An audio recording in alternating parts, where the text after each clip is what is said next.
ذرا غور کرو، ایک پوائنٹ میرا یہاں پہ یہ ہے کہ آج اگر نوجوان بہک رہا ہے اور جو ہمارے مائیں اور بہنیں جو بہک رہے ہیں اس کی کئی ایک وجوہات ہے.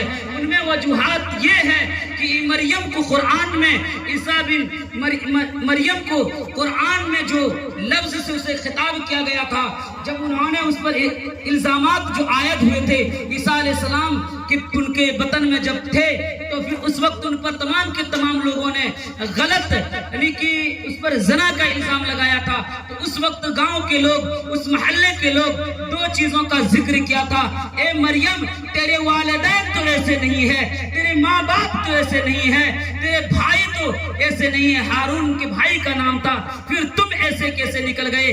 تو پھر اس سے یہ مسئلہ اخذ کیا جا سکتا ہے جس گھر میں اگر بھائی کوئی ایسے بھی لوگ ہو جو غلط راہ پر چل رہا ہو، اور اگر کوئی اس کی بہن ہو اپنے بھائی کو دیکھتا ہے بہن کہ وہ غلط کام کر رہا ہے، تو پھر اس طرح سے وہ نڈر ہو جاتی ہے، پھر اس انداز میں وہ گناہوں میں مبتلا ہو جاتے ہیں. لہٰذا اپنے بیٹیوں پر چوڑی کسنے سے پہلے اپنے بیٹوں پر چوڑی کسو اور اسے بتاؤ یہ چیز غلط ہے، تم کرو گے تو تمہاری یہ سزا ملنی چاہیے.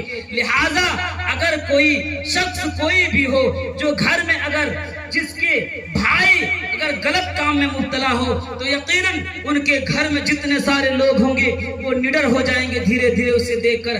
تو لہٰذا شروعات کو ختم کیجئے، جہاں سے شروعات ہوتی ہے تو اپنے بیٹوں پر بھی چوڑیاں کسیے. لیکن معاشرے میں صرف بیٹیوں پر یہ پابندی جو لگاتے ہیں کہ زیادہ تر ایسے بیٹیاں ہوتی ہے، لیکن وجہ کہاں سے نکلتی ہے؟ مسلمانوں غور کرنے کا مقام ہے.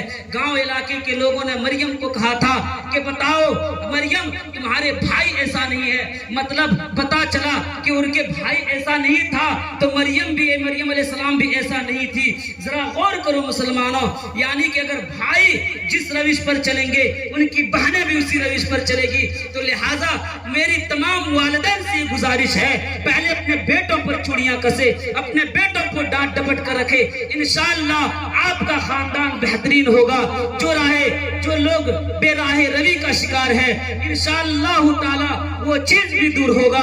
لیکن ہم نے ان تمام چیزوں کو پشے پشت ڈال کر بالکل اپنے آپ کو بند کر لیا ہے. ان کی تربیت میں ہم نے بالکل کوتاہی کی ہے، ان کی تعلیم میں ہم نے بالکل کوتاہی کی ہے.